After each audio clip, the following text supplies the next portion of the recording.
Golden State Media Concepts Sci-Fi Podcast. Together we dive into the world of sci-fi and science fiction. From episodes of Star Trek, Star Wars, to The Walking Dead, Resident Evil, all the hot new science fiction movies from the back doors of Marvel or DC. The Golden State Media Concepts Sci-Fi Podcast. You'll never look at science fiction the same way again.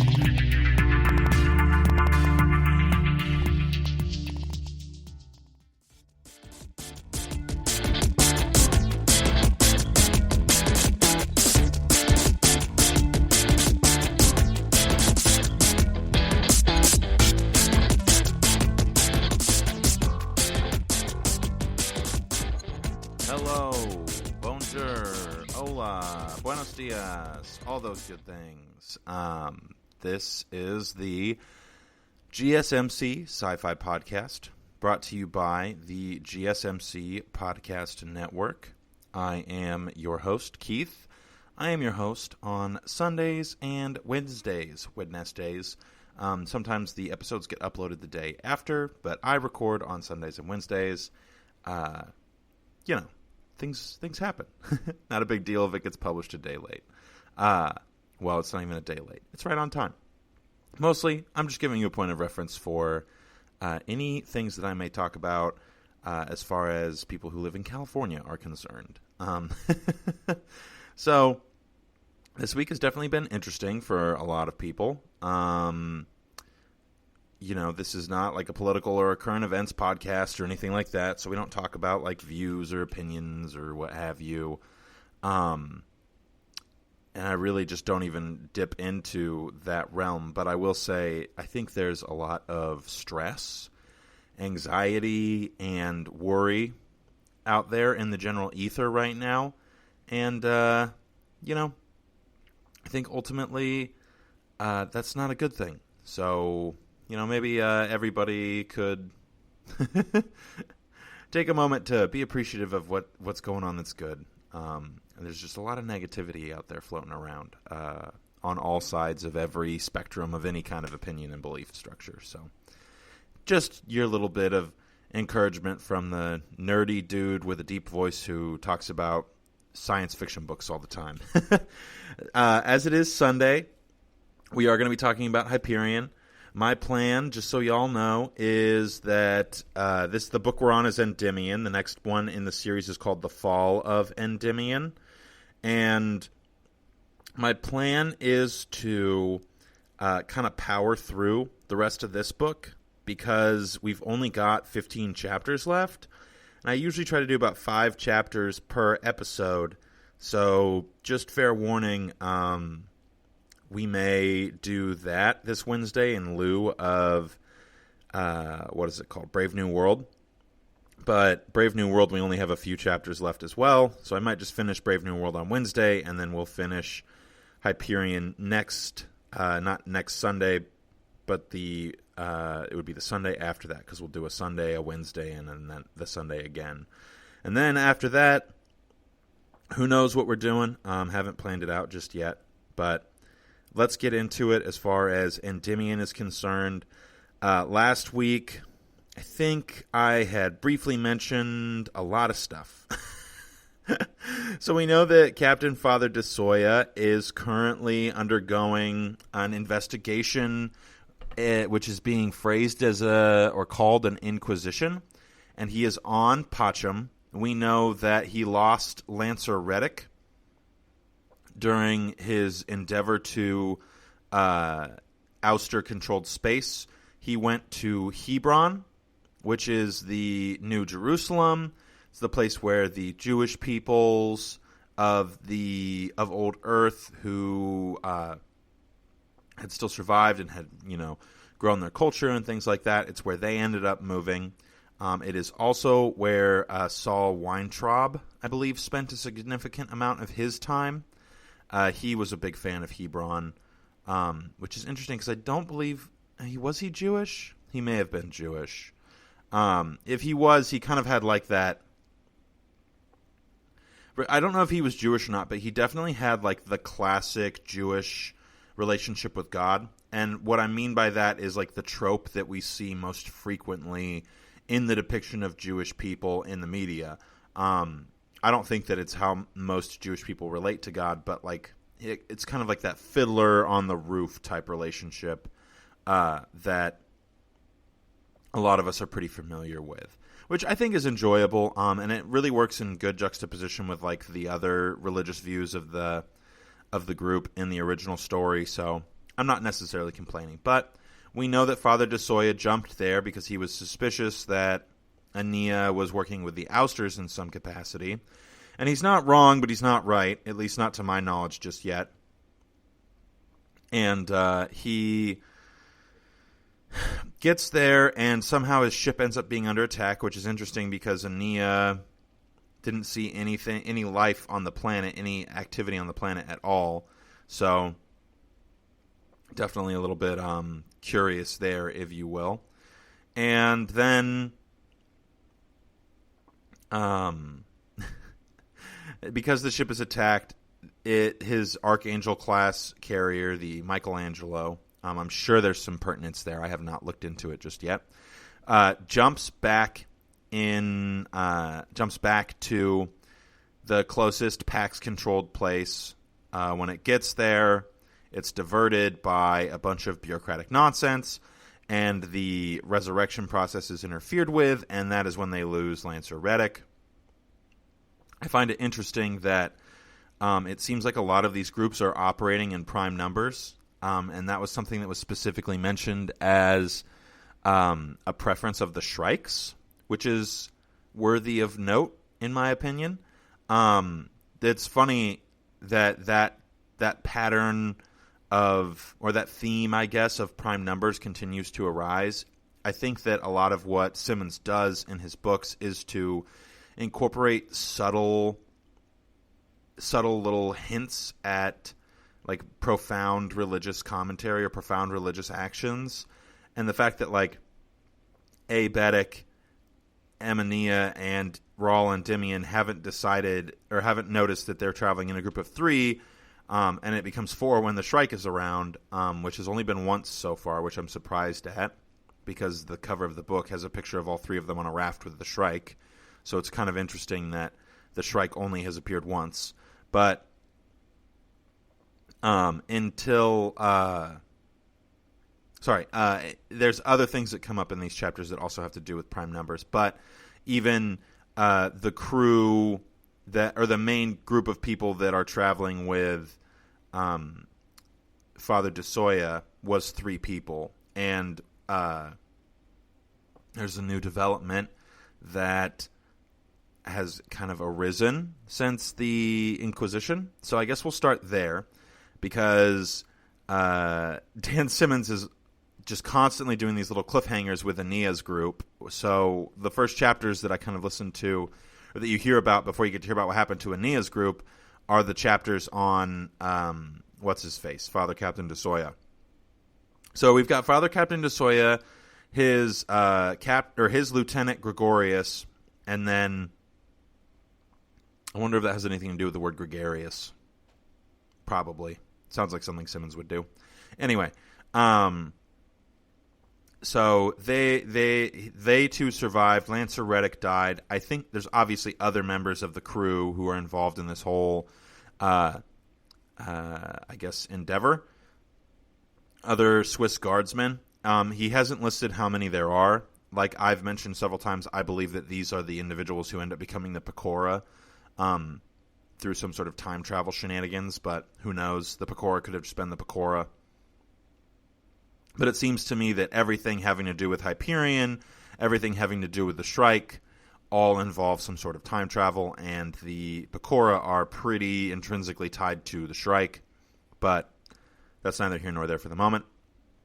So the Inquisition begins on Pacham into Father Captain DeSoya's, I guess, antics would be the best way to phrase it. There seems to be a lot of concern with how much money it is that he's costing the Pax military group and the church in regards to investigations that he does and his actions on Renaissance Vector. So the first thing that they ask him about, and they ask about it in like the third person, which I think is interesting. Like, what does he say? So I think it's to like, I don't know, record it in some way. I'd have to look into how the Inquisition or like investigations are done in the Catholic Church, because I'm sure that there are. Like, I know that the Vatican is I think the Vatican is a city and a country, and it has its own police force and military. I'm not entirely sure how that exactly works, but it has people who like work for them and defend them with lethal force. So who knows? But the sorry, that's just an interesting thing. I think it has to do with like storytelling or like record keeping. But the first thing that they ask him is like, why did you not capture the girl in orbit in Renaissance Vector? And he says, well, because I thought she was going to kill herself. And then they point out this thing that I never thought about, which I think is hilarious, or that I hadn't thought about yet. They're like, okay, so if you thought she was going to kill herself and you didn't want to hurt her, so you let her go down to the planet. And then when you found out she was heading towards the Farcaster portal, which hasn't been operable for 300 years, you decided it would be a good idea to shoot her ship down. How do those two things make sense with each other? And he basically was just trying to say, like, well, it's kind of like a hunch that I had. And then those people they basically say, like, a hunch, like define a hunch. And it almost feels like a religious person talking to an atheist and being like, I have faith. And they don't really seem to kind of come to a conclusion that this is satisfactory for either side, because he can't explain the hunch, and they don't think that that's a legitimate reason for him to have done something. And they're questioning his usage of the papal disc key on the whole as whether or not it's legitimate, because the papal disc key basically says, like, shy of commanding the Pope, you can tell anyone to do anything, and they pretty much have to follow it.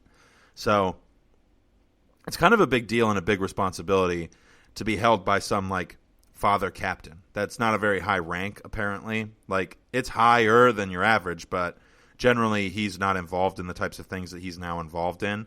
So it's definitely, I would say, probably a little bit weird for him being in the situation that he is in currently. So he continues to go through this Inquisition. They ask him why it is that he did what he did on Mare Infinitum, which is the ocean planet that Neo was on, where Endymion got stabbed and almost died in the ocean. And he picked up a parasite, which was actually like a parasitic fungus. It was a lichen that was growing on his bones because it had like seeped into his body. So I thought that was really interesting. Kind of like a weird disease thing that like was like this quasi cancer. And apparently the machine that was operating on him had to do a bunch of work to eliminate it completely, because it like kind of came back and went away and came back. And I guess it would have like encrusted over all of his internal organs and just killed him from organ failure. So definitely intense. And Mare Infinitum is not a place that you mess around.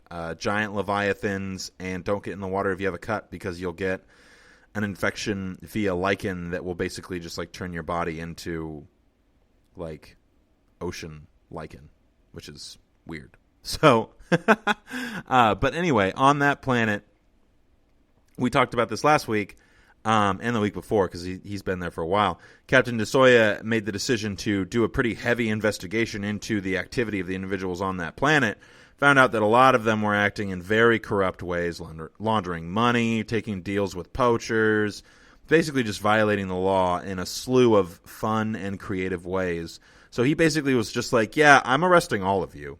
And this upset a lot of the bureaucracy because, as I mentioned last week, there's this idea of like this delicate balance of like chaos and what's what I'm looking for? Chaos and disobedience, I guess. Not manipulation. It's like what our government is rampant with. I can't remember what it's called. Anyway, there's a delicate balance there of that. And so he kind of disrupts that by investigating everybody and ends up arresting a bishop, which is part of what gets him in trouble. So we're going to keep talking about Father Captain Nisoya's Inquisition. That'll be right after this break.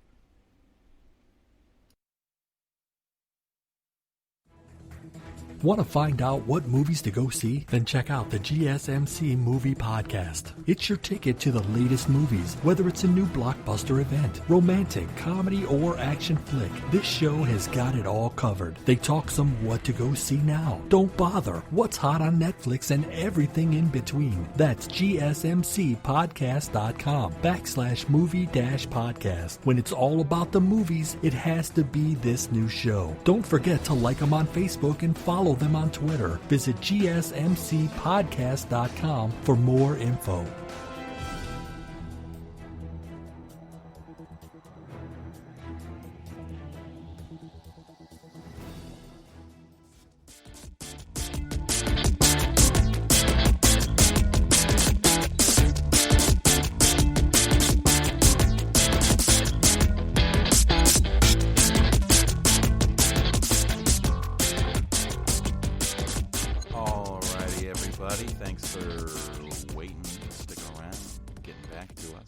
So right before we went on the break, I was talking about Father Captain Nisoya's Inquisition. That is what we will continue to talk about.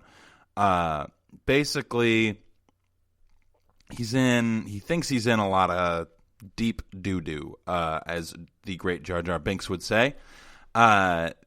He makes mention specifically earlier on in the book, I think in the last few chapters before this week, that the Inquisition is kind of like the Inquisition of old, at least in some regards to like the Spanish Inquisition of the whatever time period that was. It's happened a few times. There's been a couple Inquisitions.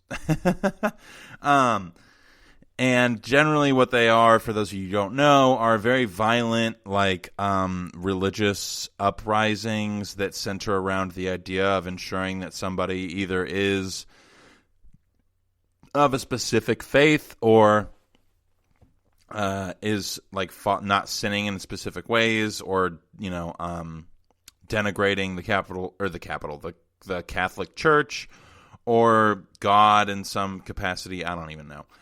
Basically, they're like brutal, archaic vestiges of the previous cultural iterations that we've had in the world. Basically, if you think about it, it would be like if we received a large influx of immigrants or refugees from another country where they had a pretty decidedly different culture, and that culture started to kind of work its way into our culture. So instead of just being like, oh, this is how it is now, we create some sort of excuse to kill them all. And not that we're doing that now, but there are some kind of interesting parallels in at least some small regard between that particular process and what it is that we currently have as far as governance is concerned. Regardless of all that, I think that there is something really important happening here, and that is that Dan Simmons is doing that thing where he says that humanity is doomed to repeat itself in some capacity. And he mentions this in the first book before he really introduces the concept of time travel into the universe. He kind of implies in the last, basically outright says in the last chapter of the book that like humans just do the same thing over and over again and continue to justify it in the same ways. And in doing that, they've somehow like delayed their time of extinction in some capacity because they are able to, I guess, overcome things that they wouldn't otherwise be able to overcome. So I think that that's just kind of the beginning. There's more in this chapter, obviously. There's more in all of the chapters. But Father Captain Nisoya is going through this Inquisition. He's worried. They're asking him questions, specifically like, why did you fire on the ship? Why did you do this investigation onto Mare Infinitum? why did you translate to Hebron? And basically what Captain DeSoya says is like, I don't have any justification for you. I specifically am interested, or I was specifically interested in capturing the girl without causing her any harm. And in that process, these things happened. And then he kind of starts to reveal his hand a little bit by being truthful. To DeSoya's credit, he doesn't lie at all, which I find to be interesting. He seems to be a man with a character with a lot of integrity, and I think that's really interesting that he is that way, because he's kind of also like the main antagonist of the book. So I think it's definitely pretty fascinating that he is so integrous. Integrous? Yeah, I think that's the right word. Basically, he doesn't lie, even when it could get him in trouble, because they start asking him questions like, well, why did you think that the things you found on Mare Infinitum were, or Infinitus? I don't remember. Why did you think they were significant? And he says, well, because they're in the poem, the forbidden reading list poem of the cantos. Specifically, the gun from Bronlamia, though I don't think he mentions the gun. He mentions specifically the hawking mat and starts to advocate for what it is that actually happened, and implies that Raul Endymion, for some reason, either was surprised by the lieutenant whose blood they found on the hawking mat, or he rescued the lieutenant, and that he believes that it was not Raul Endymion who was shot on the mat, but it was Lieutenant... I'm not going to remember his name. The lieutenant who had fallen off of the platform because Endymion kicked him out there. So it definitely was kind of damning evidence. I think that's within the PG realm. I don't know. I mean, you could say it on TV, so why not on here? There's a few things that you can say on TV that I wouldn't say on here, just so you know. But they tell him, like, well, that seems like a pretty far-fetched thing. Also, did you know that reading forbidden texts can get you excommunicated? And he's like, yeah. Which I think is funny. If I remember correctly, it's also 5 people who are on the Inquisition. It may even be 3. Again, we're talking prime numbers. That seems to be something that's like everywhere. But this might be one of those cases where Dan Simmons is putting enough of them into the book that you, as an individual, will be like, oh, I wonder if he's doing it here. I wonder if he's doing it here. I wonder if he's doing it here. I think there's a movie that kind of does that called 23 with Jim Carrey in it, and where he sees the number 23 everywhere he goes. And I think it's supposed to be like a psychological horror flick. It sounds like something Charlie Kaufman would direct. Yeah. Speaking of which, I just watched I'm Thinking of Ending Things and was pretty impressed. It's not really science fiction-y, and it's just totally an aside, but if you liked Eternal Sunshine of the Spotless Mind, you should give I'm Thinking of Ending Things a chance, because it is the same director, and it's basically that movie, but without nearly as cohesive of a plot, would be the way to put it, I guess. It's kind of it's not as concrete of a film. Regardless, Father Captain DeSoya goes through all of this, and then goes back to his room, and we kind of have a time jump. And basically what we find out is that he's pretty much absolved of everything. One of the guards comes to get him, and we're not sure what's happening at this point. A guard comes to get him and escorts him to like some very important person's office. I don't remember. Someone who's like high up within the Catholic Church in this universe. And DeSoya is like, oh, this might be me getting excommunicated. This might be me getting punished. Whatever. I can't. I'll probably get put on like to continue the mission, but I won't be in charge of it anymore, because who would want me in charge of anything? I've kind of screwed everything up. And he gets to this guy's office, and this guy drops a couple big bombs on him. One, he says, or he explains kind of, at least he explains to DeSoya why it is that they want Ania, and in that process kind of affirms to us how, like, ridiculous their thinking is. I feel like Dan Simmons is just kind of lofting up softballs to us for us to hate on Catholics. And at some point, I kind of just want to ask, like, who hurt you, Dan? But regardless, it's pretty obvious that there's, like, a lot of disdain for organized religion in this book. And that's, I think that's ultimately kind of like, it's good to critically look at religious beliefs, especially because they have so much influence on, like, everything, really.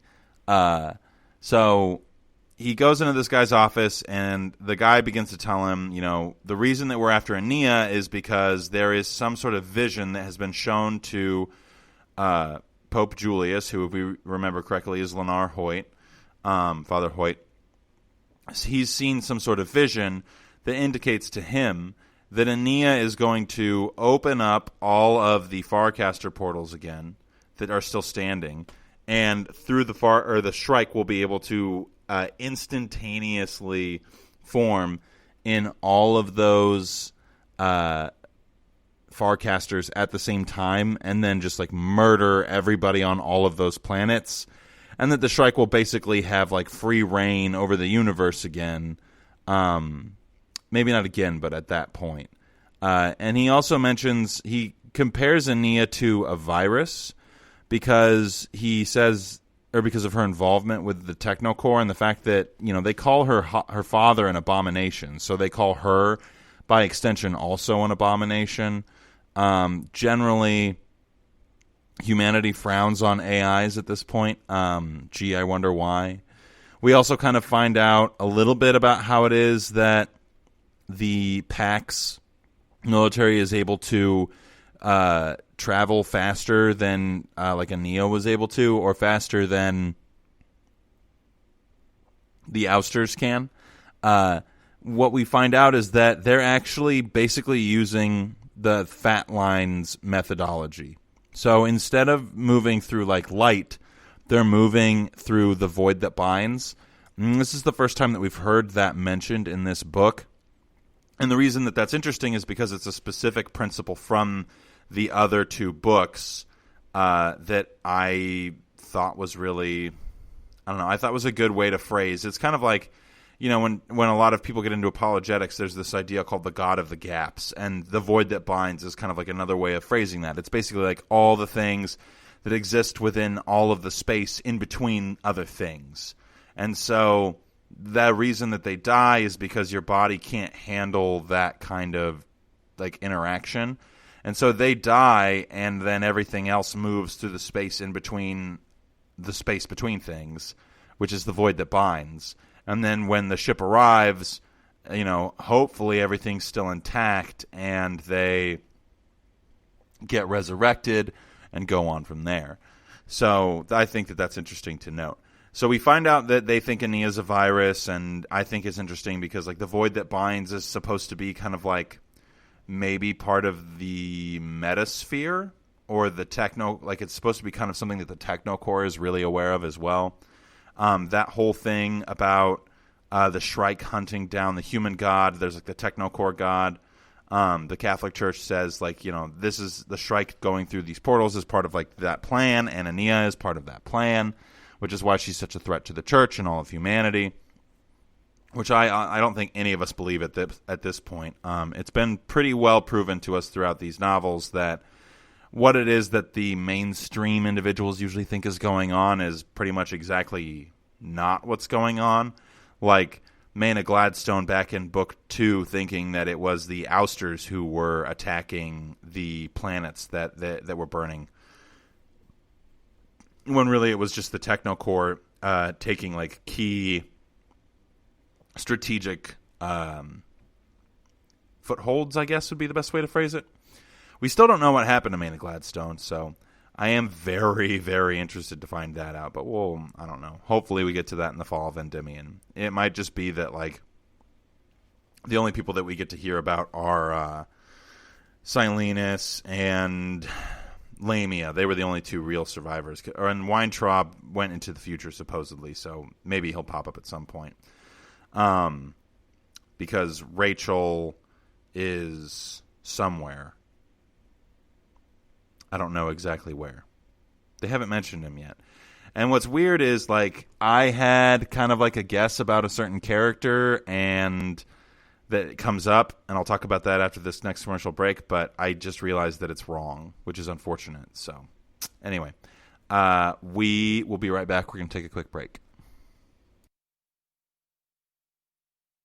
Tired of searching the vast jungle of podcasts? Now listen close and hear this out. There's a podcast network that covers just about everything that you've been searching. Hey! The Golden State Media Concepts Podcast Network is here. Nothing less than a podcast bliss with endless hours of podcast coverage. From news, sports, music, fashion, cooking, entertainment, fantasy, football, and so much more. So stop lurking around and go straight out to the Golden State Media Concepts Podcast Network. Guaranteed to fill that podcast itch. Whatever it may be. Visit us at www.gsmcpodcast.com. Follow us on Facebook and Twitter, and download us on iTunes, SoundCloud, and Google Play.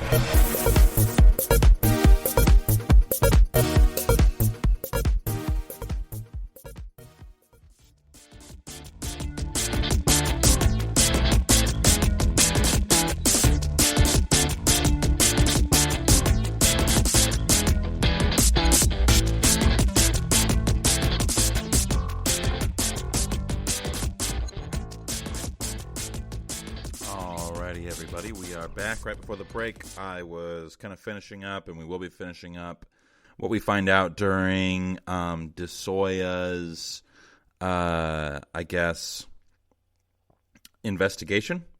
So at the end of it, we find out that why it is that the Catholic Church is afraid of Ania. They believe that she represents the catalyst for some sort of mass extinction event of humanity, which is not great, obviously.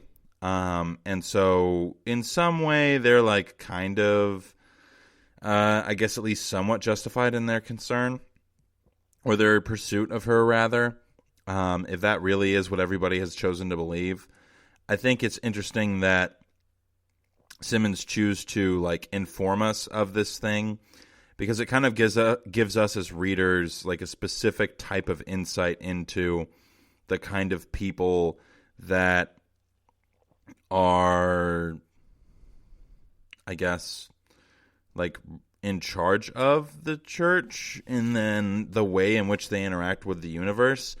Because I think it's really interesting that they kind of just like do what they're told, especially after we find out the next bit of information that is, I guess, revealed. So after he's done talking about that, he basically tells, the guy who's in charge tells Captain DeSoya that the Catholic Church has decided that they are going to move aggressively from this point on. And the first move of their aggression will be that they are no longer going to take the girl alive. They are actively going to try to kill her.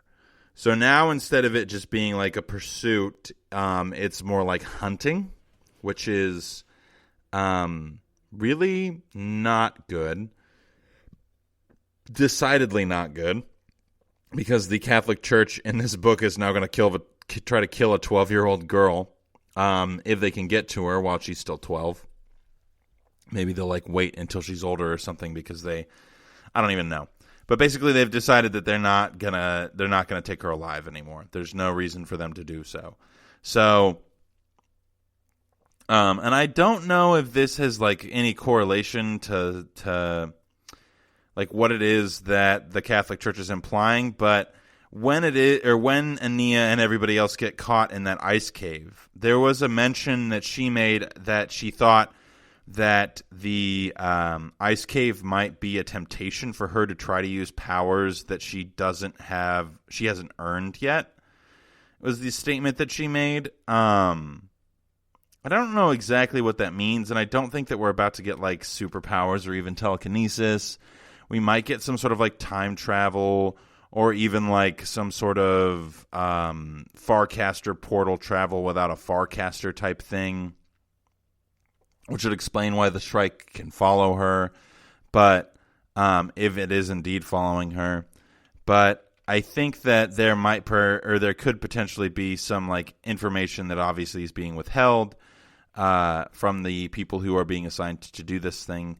But in the interest of killing the girl and anyone who's with her rather than capturing her, the Pax military decides to send a specially gifted individual with as a replacement for Lancer Reddick. Honestly, I wouldn't be surprised if they kind of intentionally let him die just so they had the excuse to do this. But it's a woman that they decide to send with him. And there is some pretty specific mentions of her physical appearance that kind of match up with, gosh darn it, the woman who was Kassad's lover. I was calling her Monetta. I think it's Monetta is her name. Who actually turned out to be Saul Weintraub's daughter, Rachel, in the future. So the woman that replaces Lancer Reddick seems to me to match that description pretty well. But if I was thinking about it, and like it wouldn't make any sense for Rachel Weintraub to be this person, because she actively said that she was like on the side of the Pilgrims, and if she was on the side of the Pilgrims, then like something with Ania has to happen in a specific way in order for like the way things happened before to continue happening again in the cycle of the way that time is being executed in this novel. I'm sure it's going to get plenty convoluted as time goes on. But it doesn't make any sense that she would be the one who's going to be like this expert killer, who's a special soldier who's going to kill Ania, especially since I think that this woman has a cruciform, and I seriously doubt that Rachel has one.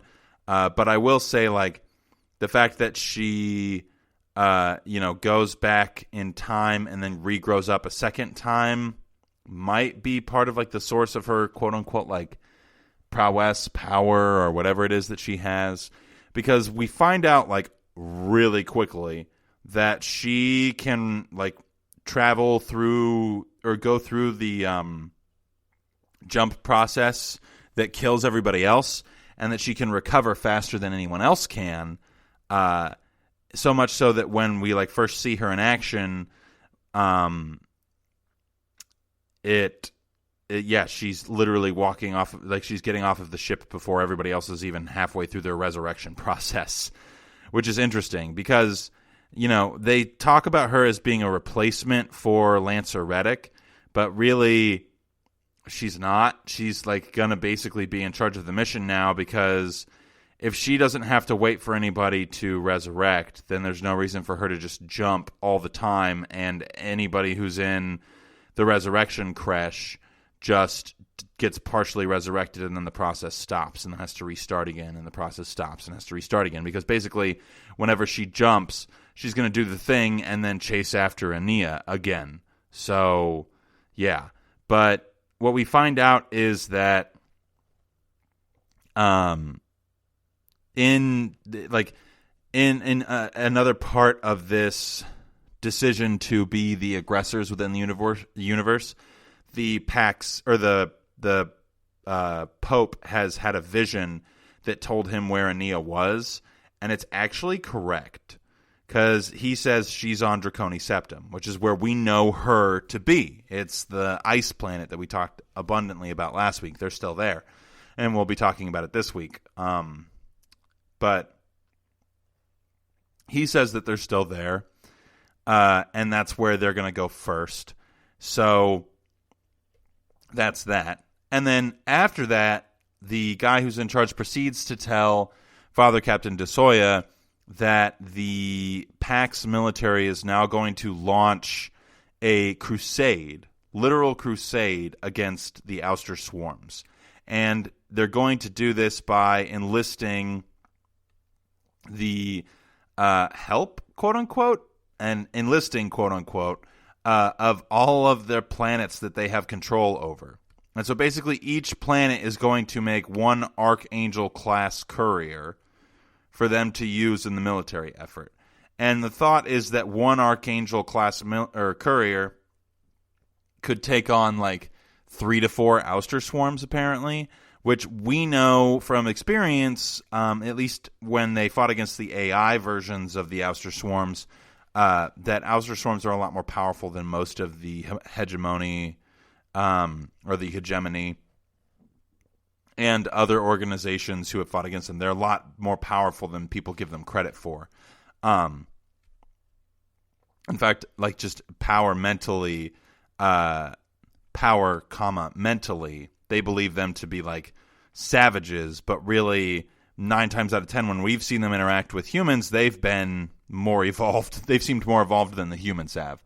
And I think that's, well, I mean, we know it's intentional on Dan Simmons' part, but this is just kind of like the nail in the coffin for me as far as my opinion of the Catholic Church in this book is concerned, because it's just kind of heinous, really, that they're just going to like blatantly start murdering individuals based off of like, I don't know. The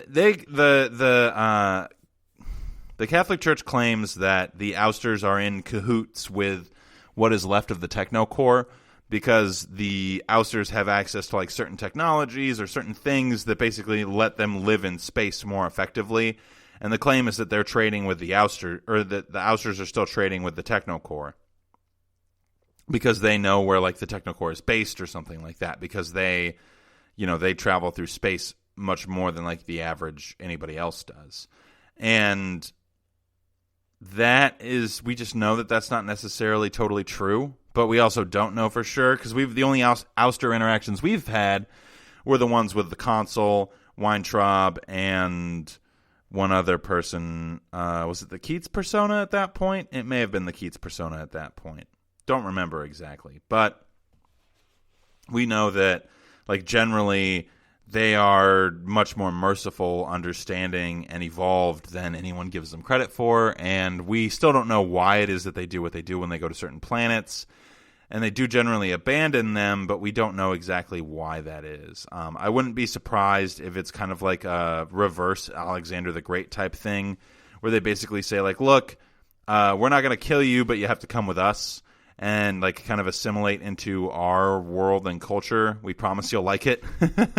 And if you don't, then I guess we kill you. I don't even know. But it seems weird. But I think that this is just more of Simmons like emphasizing how much it is that humanity just repeats its own bad past. Like literally a religious group going out, like the OG religious group that did this, going out and inciting violence against a group of individuals who have done nothing to them, because there hasn't been any indication that I've seen on any part of violence from the Ousters towards the Pax. So definitely was not thrilled about that particular tidbit. And I'm also not thrilled about the last tidbit of DeSoya's story right now. I also don't know if it's DeSoya's story anymore. I think it might be the female character's story at this point. I can't remember her name. It's like some fancy Latin-sounding thing. But so after they find out that Ania and Rawl and Abetic are on Draconi Septum, they immediately translate to Draconi Septum and arrive there like, I don't know, it feels instantaneous in the book. And I had kind of thought that there was a possibility that Ania and everybody else in her group was traveling not just through space, but through time as well. And I think I don't know if I'm right or wrong. It would depend. But it seems like the new huntress has found her prey. So we'll talk about that right after this next commercial break. Watching TV has changed over time. Streaming has become the new norm. That's why Golden State Media Concepts television podcast dives headfirst to the world of cord cutting. Want to be on the loop of what's hot in Netflix? Or if it's not a preference, what about original shows in Hulu? We've got you covered. Join us as we fill in the blank and talk about movies to stream and what show you should be binging. This is the Golden State Media Concepts television podcast.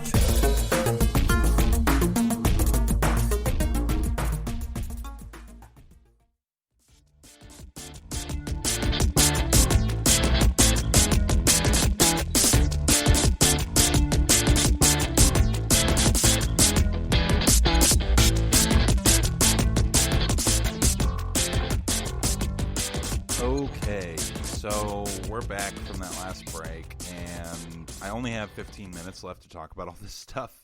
So I'm just going to kind of like get straight to it.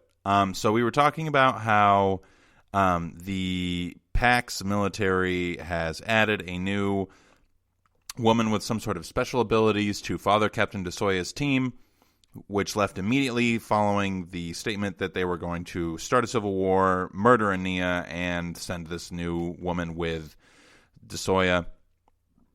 They send DeSoya to Draconi Septum, which is where we know Ania, Abetic, and Raul Endymion to be, which is a problem, obviously, especially since now we know that they are going to just kill her. And we're not happy about that. We're definitely really not happy about that. So, she arrives on Draconi Septum, and just so that we can kind of catch up with Ania real quick, basically, the last we heard from them, they heard footsteps coming from above them. They ended up being the footsteps of the only indigenous human beings left on the entire planet. Those human beings are known as the Chichituk. They're basically kind of like Inuit people, if I remember correctly. I don't know a ton about that particular culture. I would just guess, it's the 90s, it's a snow planet, and they're human, that Dan Simmons is borrowing from them in some capacity.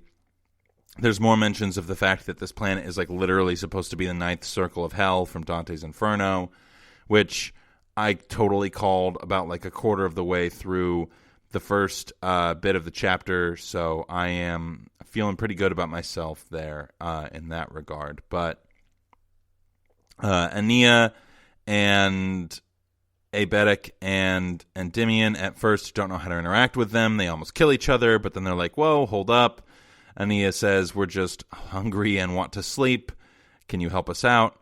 And we find out that the Chichituk basically exist completely on the meat and hides, and all, like, literally every resource that they get comes from wraith cubs, which I find to be interesting because, like, apparently there's kind of this, like, not agreement, but there's this thing that happens between the wraiths and the Chichituk where they both only are interested in the cubs of the other species. So, like, the wraiths will only attack and eat Chichituk if they're young, because they're, like, tender and actually getting some good sustenance from them, supposedly. And the Chichituk will only attack and kill wraiths if they're cubs, because the cubs, all the resources from the cubs are actually usable, whereas the resources from the adults are not, which I found to be interesting. Not exactly sure what it is that Simmons is trying to say there. I think it's just kind of like about the idea of balance. But we also find out that the Chichituk view all human life as being like sacred, and that's in part because their population is like so small. It's tiny. There are maybe 10,000 of them running around in total. where there used to be hundreds of thousands of them, if not millions. Or it may be that there were tens of thousands and now there's only a few thousand. But we find out pretty quickly that they have a pretty harsh life, and that the hunting band that is in this particular area that runs into Ania and everyone is like they basically all work together in one community. They don't war amongst themselves in any regard. They don't kill each other. They don't steal from each other. There's no need for them to. Which this could be kind of like Simmons' like Lord of the Flies type statement where he's like, no, if you put people on an island, they'll learn to work together. And like, I don't know. That's, good for you, Simmons. Be optimistic if you'd like. It depends on who all is there. Either way. They basically hunt the wraiths and then take all of the resources back to the equator of the planet, which is much more hospitable. At least in regards to weather, maybe not in regards to like atmosphere and things like that, but or no, I think it's just more hospitable in general, if I remember correctly now. I apologize. So that's where they rear their children, if you will. It's also too hot there and too sunny there for the wraiths, so it just really kind of is beneficial for everybody. And the reason that we find out all of these things is because as they're traveling with the Chichituk, Endymion, Ania, and Abetic try to tell them that they need to go down the river again to get to the next Farcaster portal. And the Chichituk don't know how to get there, so they decide to take them to... what is the guy's name? Gosh darn it.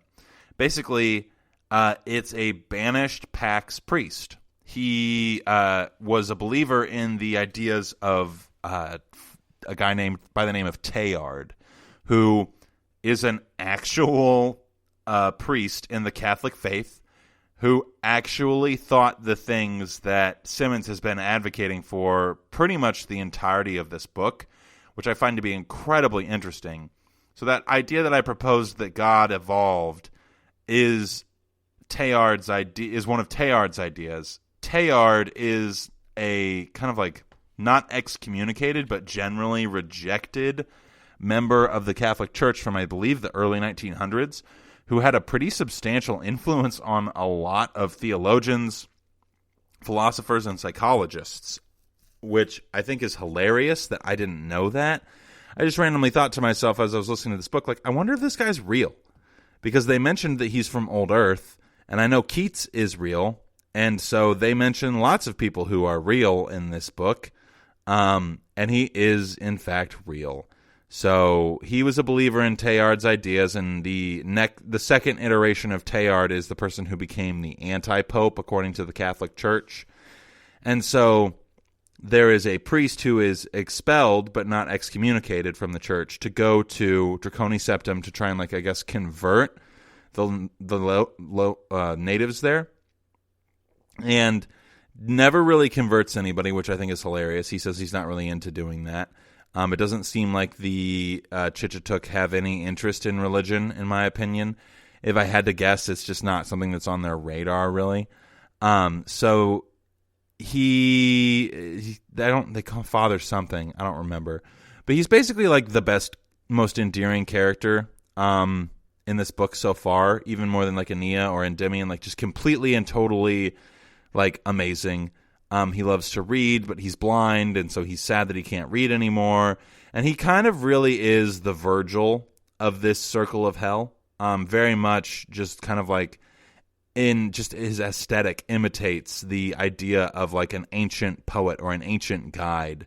And so what we find out pretty quickly is that he has been there for about 50 years and has learned a ton about the Chichituk. He makes trades with them. He talks about how they would never steal from him, so they know like everything about him and he knows everything about them. And they don't, it's not even for like a mutually assured destruction type thing that they won't steal from him. It's that like they literally just won't do it. I think that's very interesting. It seems like their moral code is very strong. But he he ends up helping them, but he also makes a statement saying like, oh, Rawl, you are the man. Like, you are my mission. My mission is to find the man. And Endymion is the man. So I don't really know exactly what that means. We also find out that Endymion is like telling this tale from some place where he might inhale cyanide and die immediately, which feels like kind of like a cheap storytelling mechanic to increase the stakes and be like, oh, what was this thing? But like, I mean, it kind of works. So I'm not terribly upset about it, but I just don't love it. But we kind of progress pretty quickly into friendship here. Endymion explores this city that's abandoned. It's like the only portion that was attempted to be terraformed. And they finally decide to sit down for like this really nice meal after everyone's had a good time with each other and everyone's all rested up. So, of course, something bad is happening.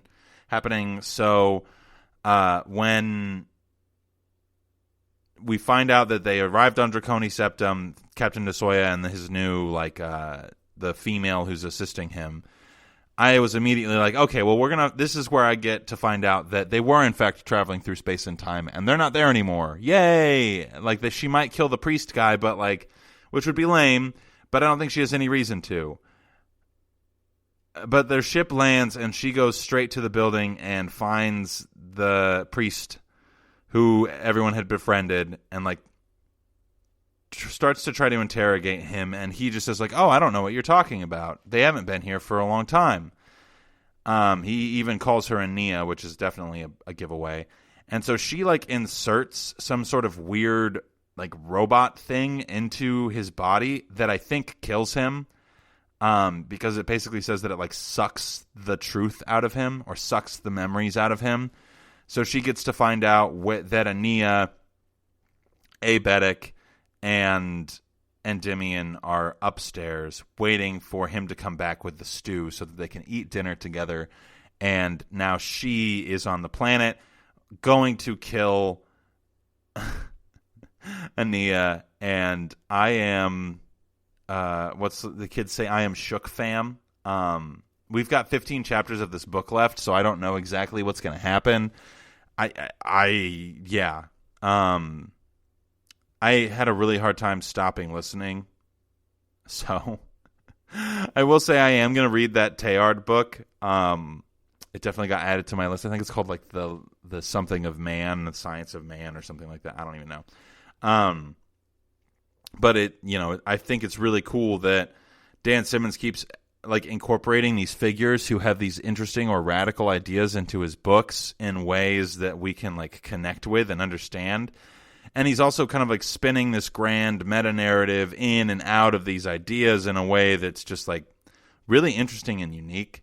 And I, quite frankly, am super impressed. So I think that's all I've got for you guys this week. I don't know what's going to happen to Ania and the gang. My prediction is going to be that they get away somehow, but I don't know how that's going to be. It feels a little bit too Disney movie for this woman to get to Ania and Abetic and Endymion and just be like, I'm gonna kill you. And then somehow the Chichituk save them, because the Chichituk only have primitive weapons. And this woman has the same Quicksilver battle suit that Moneta had. So... and the same one that Kassad used to fight the Shrike. So obviously, standard anything isn't going to work on her at all. So it seems like a pretty dire situation that everyone is in. I wouldn't be surprised if the Shrike makes its second appearance in the book at this point in order to save them. I'm sure Ania won't be happy about it, but I'm sure she'll be happy she's not dead. I don't know how it is that they're going to track her now, because I have a feeling now that this woman is involved, who's the name I'll remember next week, but I have a feeling now that she's involved, it's not going to be an issue for them to follow them. So what does that look like, because their ship is faster than theirs? So I don't really know. I'm definitely excited but also nervous to see what happens next.